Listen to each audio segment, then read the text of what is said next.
no livro do profeta Isaías, no capítulo 56.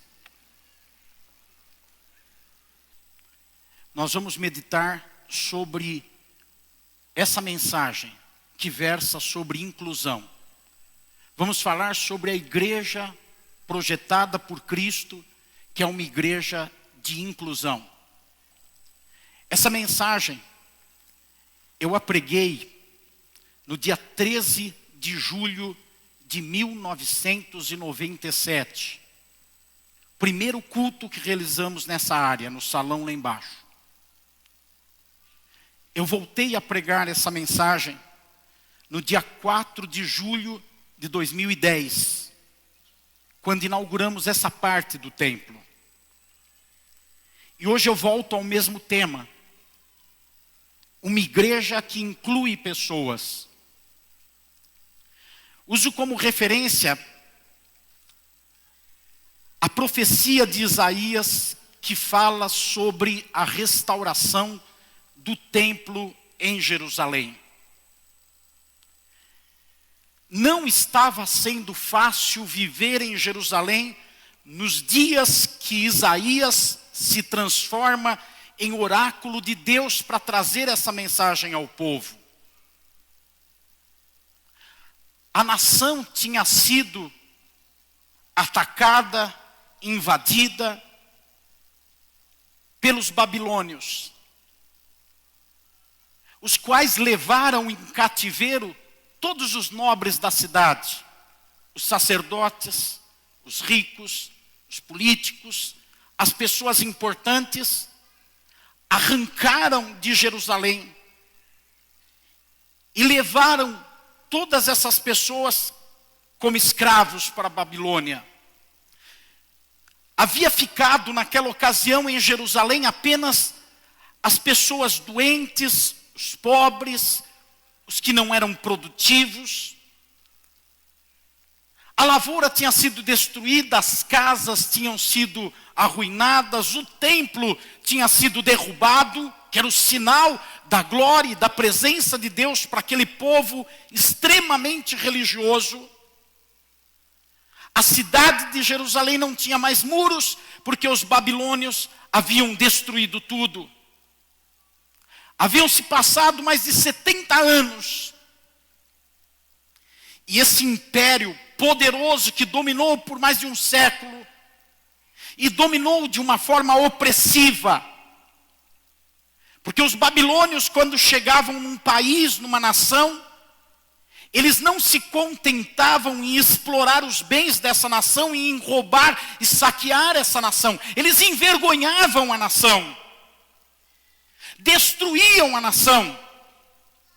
E usavam essa tática que havia sido usada com os judeus, de escravizar as pessoas mais importantes daquele país. Mas o império babilônio, ele terminou.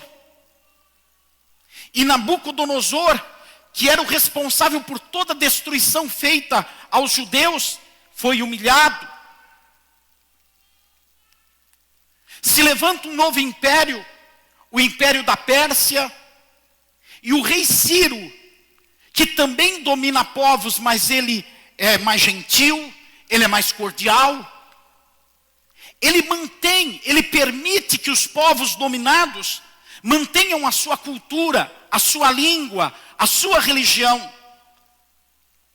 Ele não escraviza os povos como o rei de Babilônia fazia. Na época que Babilônia dominava, o profeta Jeremias se levanta e ele diz, em outras palavras, as coisas não vão ficar assim. Aqui em Babilônia, nesse povo opressor, com esse governo tirano, um dia as ruas vão ficar desertas e as corujas vão pousar nas estradas. Hoje ostentam, hoje pensam que são grandes e poderosos, mas haverá o dia que aqueles que estão praticando a maldade serão julgados, serão punidos, serão castigados. É assim que acontece. Aqueles que oprimem um dia terão que prestar contas. Aqueles que agem mal, um dia precisarão comparecer em juízo e receberão a sentença pelo mal que fazem. Pode parecer às vezes que a maldade fica impune. Pode parecer em alguns momentos que Deus está distante. Mas na verdade os olhos do Senhor estão fitos na terra. Os olhos de Deus estão colocados em cada casa. Os olhos do Senhor estão sondando cada pessoa. E Deus sabe os passos e mais do que os passos, os pensamentos de cada um. E um dia tudo vem à tona. Um dia, fala para o seu irmão, a casa cai. Quem anda torto, quem anda errado, um dia a casa cai. E a casa de Babilônia caiu. O império persa veio e prevaleceu sobre Babilônia. E o rei Ciro, rei da Pérsia, mostrando-se amigável com os povos dominados, agiu com bondade com os judeus e permitiu que eles voltassem para Jerusalém. E viessem reconstruir sua cidade e reconstruir o templo. Cerca de 43 mil judeus saem de Babilônia e voltam para Jerusalém. Há uma ordem de Ciro. No primeiro ano do seu governo, ele diz: construam o templo de Jerusalém. E Isaías se levanta nesse momento com essa profecia do capítulo 56, para declarar o que deveria ser o templo do Senhor. Para corrigir a rota, porque no passado, o templo do Senhor tinha sido explorado de forma ilegítima, destrutiva, por sacerdotes, por pessoas que se ocuparam do templo e não deram ao templo o que deveriam dar de status, de posição, de função. Até os bens do templo foram vilipendiados, foram dados em negociação por sacerdotes, por reis do passado. Mas Isaías se levanta como Jesus se levantou, já no seu ministério, e entrou no templo e fez um azorrague e começou a bater naqueles cambistas, vendedores, mercadores que faziam do templo do Senhor um lugar qualquer, um lugar de comércio, um lugar de interesses humanos. O zelo do Senhor consumia Jesus quando ele lá em Jerusalém faz isso. O profeta Isaías, no capítulo 56, de forma profética, tem a mesma atitude que Jesus, não entrando no templo, porque o templo ainda não existia. O templo seria reconstruído, mas ele começa a falar o que seria o templo, para que serviria o templo, como deveria ser usado o templo.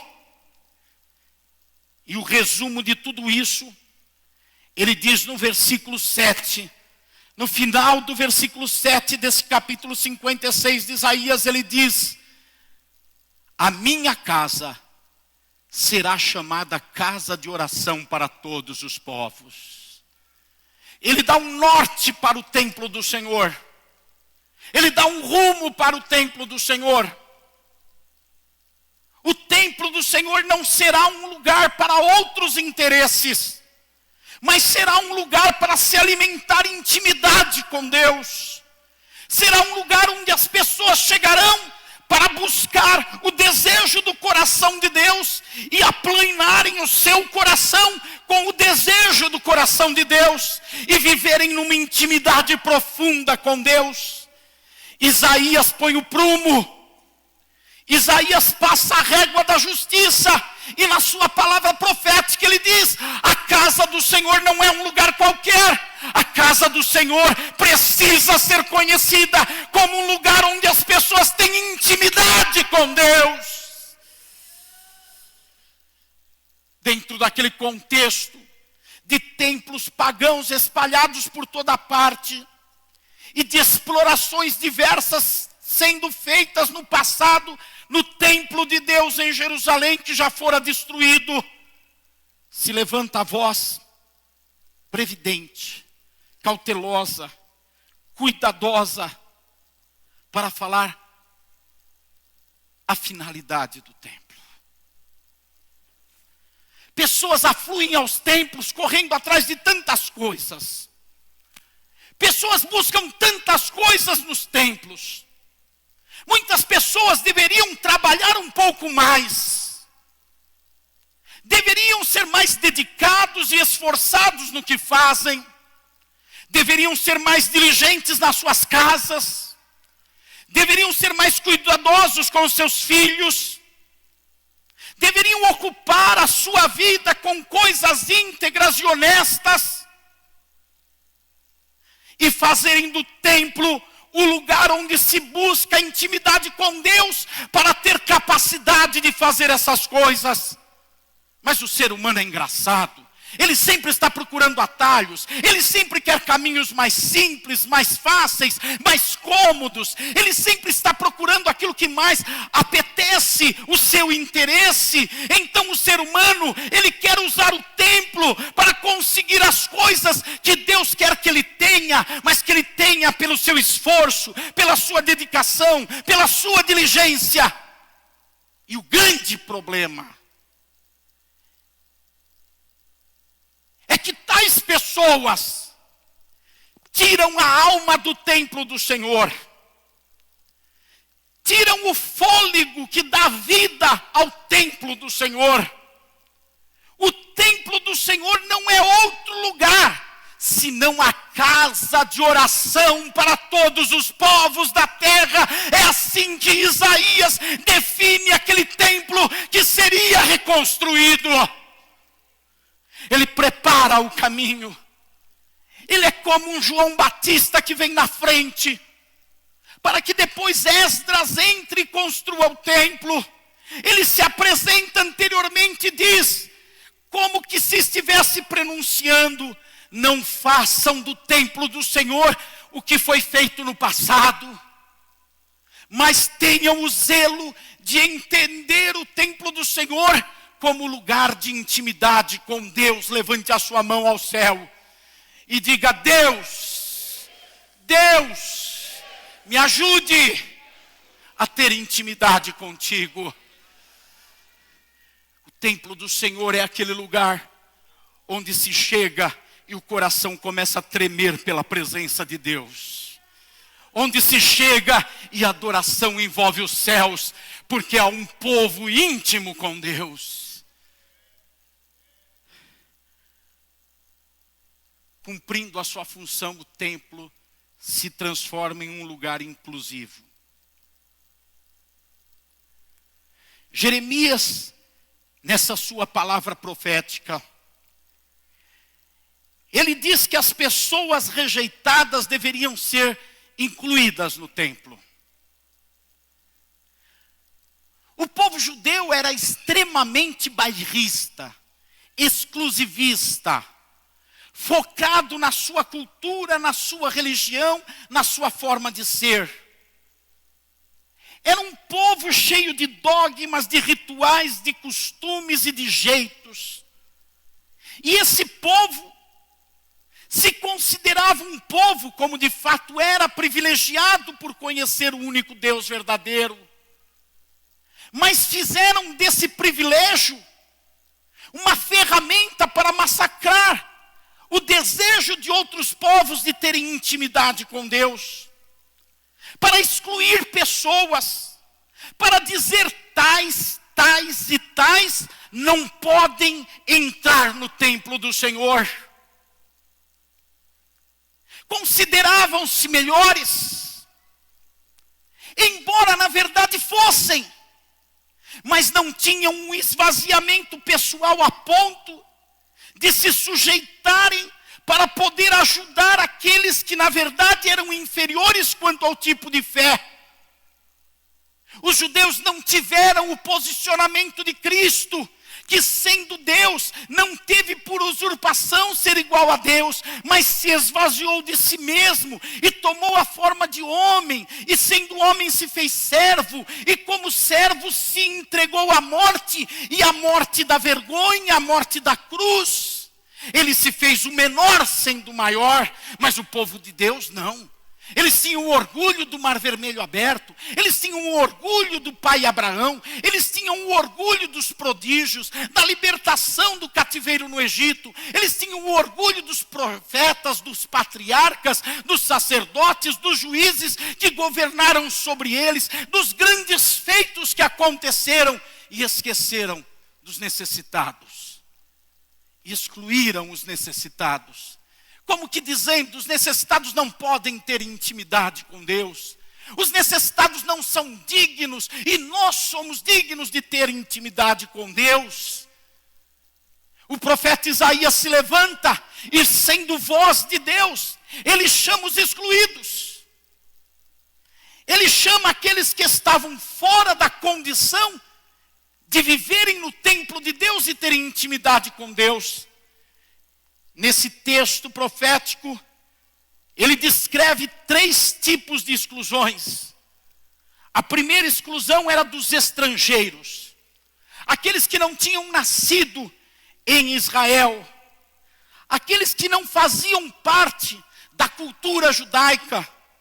Sabe, irmãos, são aqueles que não sabem cumprimentar com a paz do Senhor, são aqueles que não sabem o que é ósculo santo, são aqueles que não têm o linguajar do crentez, são aqueles que não têm as atitudes e comportamentos culturais que o crente tem. Os judeus olhavam para aqueles que não tinham os hábitos que eles tinham, e olhavam de sobre ombro, e olhavam numa atitude arrogante, olhavam como que se eles fossem grandes e os demais pequenos. Aquela época era uma época de certa globalização no mundo. As pessoas indo de um lugar para outro. Porque, como eu disse para vocês, o Império Babilônico acabou, e agora o rei Ciro do Império Persa domina, e ele dá liberdade aos povos, e os cativos são livres. E as pessoas começam a buscar uma reconstrução de vida.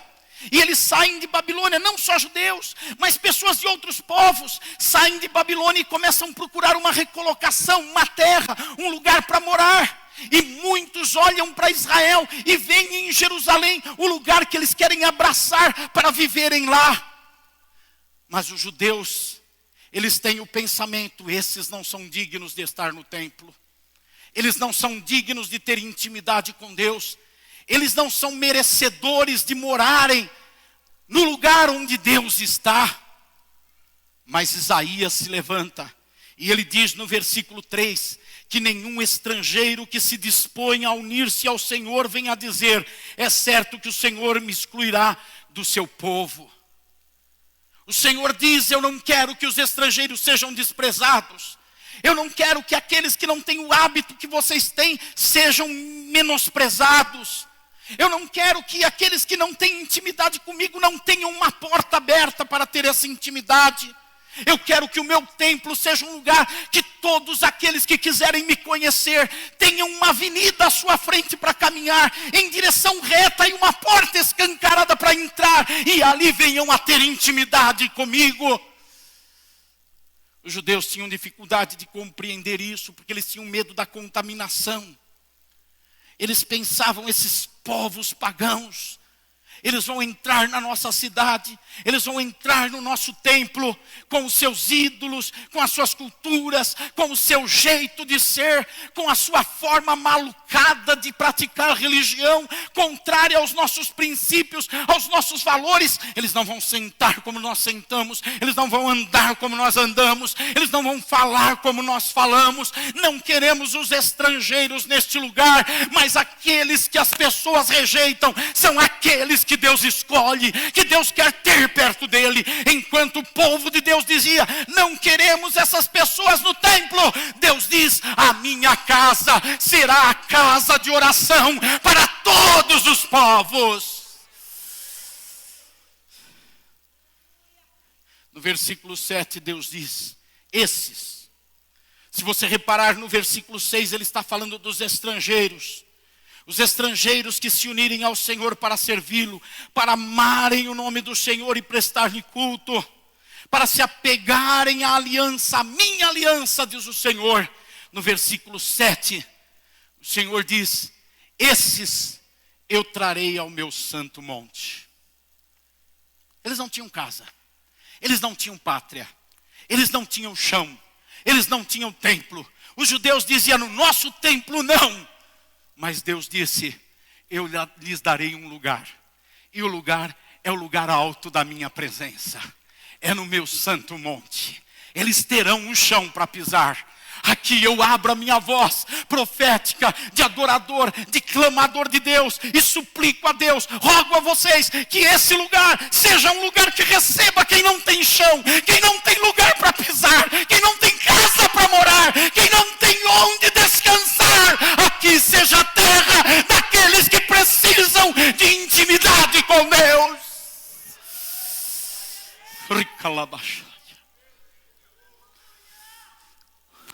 Outros que eram excluídos eram os eunucos. Homens que durante o exílio foram castrados para poderem servir na corte de Babilônia e cuidar das princesas, das rainhas. Homens que se tornaram estéreis. Eles não teriam descendência. Eles não poderiam ter filhos. O nome deles seria apagado da terra. Eles não construiriam famílias.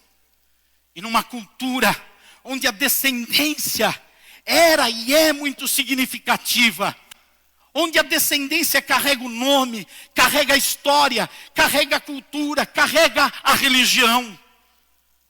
De repente os eunucos, esses homens que agora são estéreis, são vistos também com desconfiança pelos judeus, que acreditam que eles não são dignos de praticar a religião que eles praticam. Afinal, a masculinidade foi mexida. Afinal, eles não podem produzir. Afinal, eles não podem realizar. E os judeus tinham a perspectiva de que quando um templo fosse erguido, os velhos costumes se manifestassem. De deixar de fora os eunucos, de não permitir que os eunucos entrassem, de não aceitar que os eunucos tivessem intimidade com Deus. Eles não tinham nome, eles não teriam descendência. Mas Deus diz sobre os eunucos, no versículo 4, aos eunucos que guardarem os meus sábados, que escolherem o que me agrada, e se apegarem à minha aliança, a eles darei dentro do meu templo e dos seus muros um memorial e um nome melhor do que de filhos e filhas. Eles não têm uma descendência natural, mas eu faço deles a minha descendência. Eu lhes dou um nome, eu dou um marco, e eles serão melhores do que os próprios filhos e filhas naturais para mim. Esse é o Deus que diz: a minha casa será chamada casa de oração para todos os povos. E até aqueles que são improdutivos, até aqueles que são falidos na vida, até aqueles que são fracassados nas famílias onde estiveram, até aqueles que não conseguiram realizar coisas, aquele homem que foi um mau marido, aquela mulher que foi uma má esposa, aquele jovem que foi um mau filho, aquele pai que foi um mau pai, uma má mãe, até esses o Senhor diz: a porta do templo está aberta e a minha casa será um lugar para você ter intimidade comigo e aprender a viver comigo. O terceiro grupo de pessoas excluídas eram os seus próprios compatriotas exilados. Aqueles que há 70 anos atrás, mais ou menos, tinham sido levados cativos para a Babilônia. Muitos deles morreram lá, mas seus filhos nasceram lá. E esses voltam agora para Jerusalém. Imagine o caos social. Porque nesses 70 anos, um rico foi tirado da sua propriedade e levado para a Babilônia. Começou a construir sua vida lá, teve filhos lá. Mas um pobre ou alguém do povo tomou posse daquela herdade. Ocupou aquela terra. Pegou aquela lavoura que era do rico e começou a plantar. E agora, quando Ciro decreta que podem voltar para a sua terra, os descendentes daqueles que foram levados cativos vêm. E o que eles procuram? A sua casa, a sua lavoura, onde eles vão viver. Mas tem gente lá, tem um irmão dele, um compatriota dele lá, que agora é dono da terra, se apoderou, que agora mora na casa, se apoderou. E essas pessoas, elas começam a excluir socialmente quem vem de fora. Começam a desprezar socialmente aqueles que saíram do meio deles. Na verdade foram levados do meio deles. Mas Deus diz, no versículo 8, palavra do soberano do Senhor, daquele que reúne os exilados de Israel, reunirei ainda outros àqueles que já foram reunidos.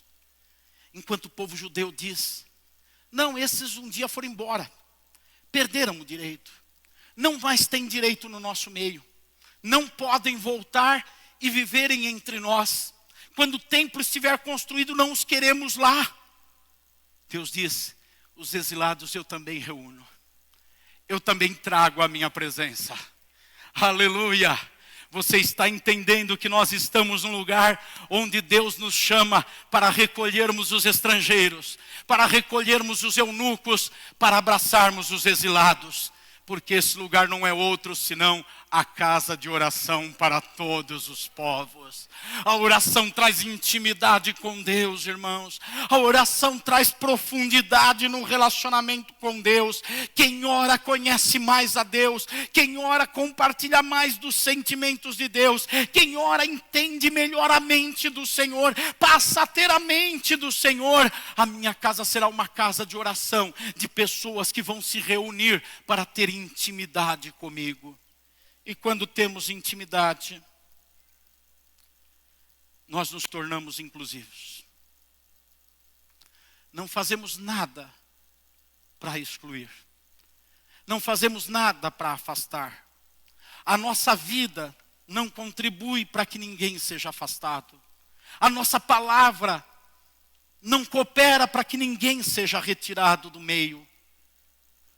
Quando somos inclusivos, temos comportamentos que aqui no capítulo 56 de Isaías nos são mostrados. Primeiro comportamento, nós nos tornamos esses cristãos, esses crentes que incluem por meio da oração. O próprio texto, a minha casa será chamada casa de oração para todos os povos, deixa claro que a religiosidade perde o lugar, que a cultura em si perde o lugar. Vale mais uma alma, vale mais uma pessoa do que a cor do cabelo dela, do que a forma da calça que ela usa. Vale mais uma pessoa do que a tatuagem que ela carrega no peito. Vale mais uma pessoa do que as marcas que ela traz na vida dela. Vale mais uma pessoa do que o linguajar que ela costumou ter antes. Quem é inclusivo pela oração destrói a religiosidade. A casa do Senhor não é lugar de shows, não é o lugar para as pessoas curtirem a vida. Não, é um lugar de intercessão, é um lugar de sentimento de inclusão. No versículo 7 ainda, diz que os que são inclusivos fazem da casa do Senhor um lugar alegre. Diz o versículo 7, eu os trarei ao meu santo monte e lhes darei alegria em minha casa de oração. Alegria pela salvação, irmãos. Alegria pelo perdão dos pecados, pela satisfação na vida, pelo prazer da comunhão com os irmãos, pela salvação de uma pessoa, por alguém que se dá bem na vida. A igreja é um lugar de alegria. Fala para o seu irmão, aqui não é lugar de cara feia. A não ser quem já é feio por natureza. Aí não dá para fazer milagre. Mas dá para ter um coração alegre que vai aformosear o rosto. É um lugar de alegria. Faz da casa do Senhor um lugar de alegria. Aleluia, aleluia, irmãos. Faz da casa do Senhor um lugar de alegria. Não faz um lugar de gente amargurada. As pessoas inclusivas não fazem da casa do Senhor um lugar de desaforo que não se leva para casa. Fala para o seu irmão, aqui se come mosca, irmão. Fala para ele. Aqui se engole mosca, mariposa, borboleta, até urubu. Para não fazer mal para os outros.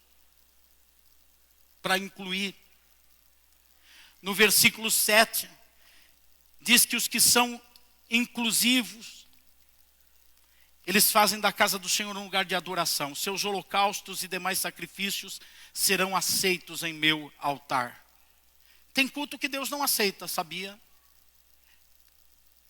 Tem culto que Deus não aceita. Deus não aceita o culto que está floreado, que está perfumado, mas que o adorador tem uma essência caótica. Tem uma essência que cheira mal. Tem uma essência de vida que faz mal. Deus não aceita esse culto.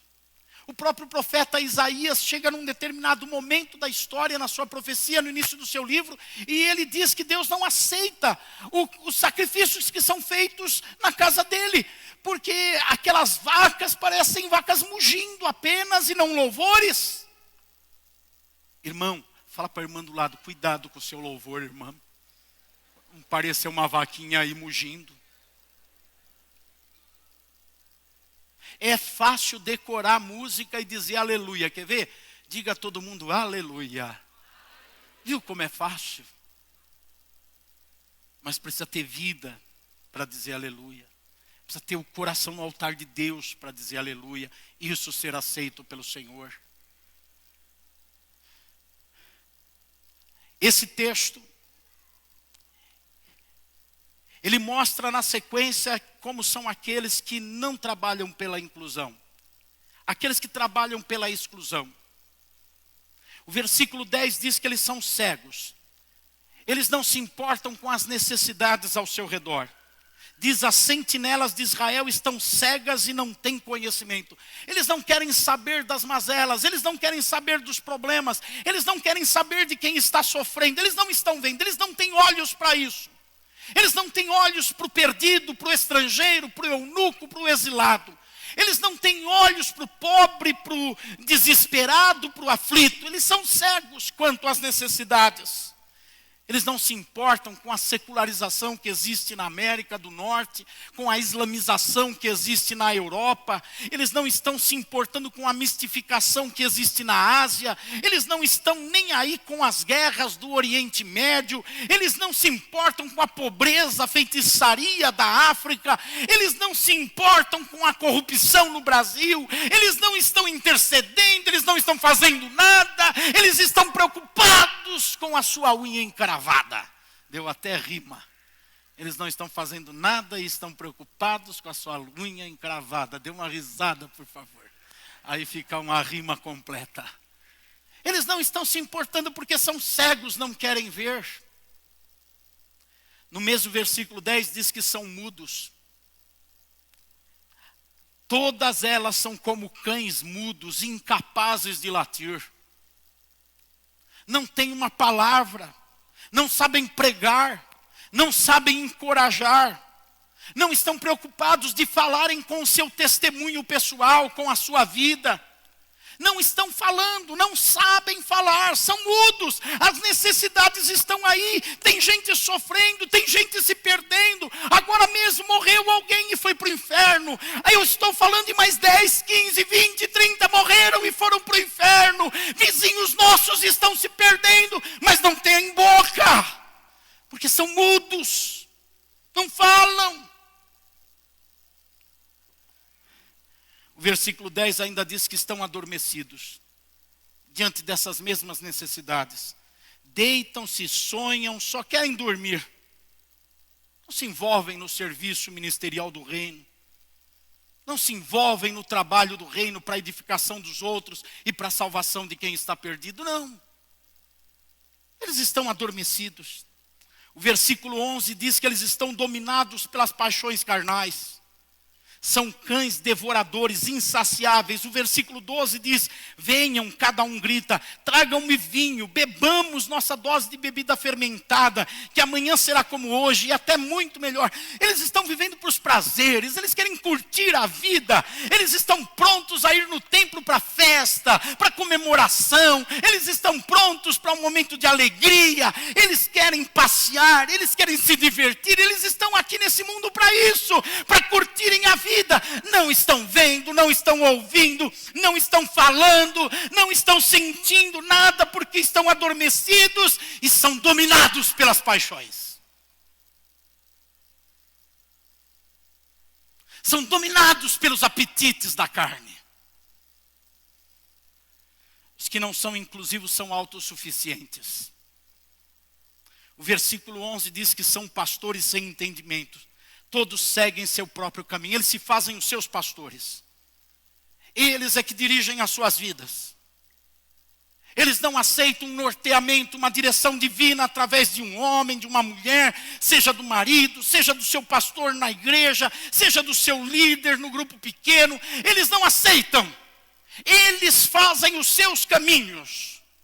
Eles são autossuficientes. E acabam ficando desnorteados na vida, confusos, apagam o brilho do evangelho em si. No versículo 11 diz que eles são egoístas e mesquinhos porque cada um procura vantagem própria. Eles só pensam em si mesmos. Essas pessoas não incluem, elas apenas excluem as pessoas. Mas eu termino essa mensagem declarando para você que Deus nos chamou para fazer desse lugar uma casa de oração para todos os povos. Uma casa que começa na nossa intimidade com Deus e termina com a nossa intimidade com as necessidades. Uma casa que começa na nossa busca desesperada pela presença do Senhor e na nossa busca aflitiva em ajudar, em socorrer, em tratar de quem é necessitado. Eu quero convidar vocês para ficarem em pé e nós orarmos. E a minha oração a Deus é para que Deus nos confie os estrangeiros e eunucos, os exilados.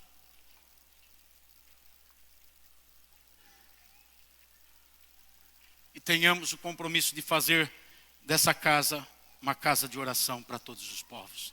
Curva a sua cabeça um instante.